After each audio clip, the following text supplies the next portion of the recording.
ভাই, দুনিয়ার কষ্টগুলো কখনো আল্লাহর অভিশাপ না, এগুলো আসলে তোমার পরীক্ষা।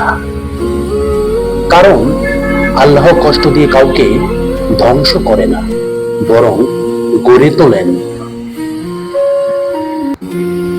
কখনো ভাবো না তুমি একা।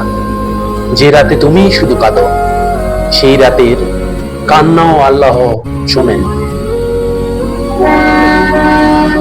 ধৈর্য ধরো, তোমার দোয়াগুলো হারিয়ে যায়নি, শুধু সময় নিচ্ছে কবুল হতে।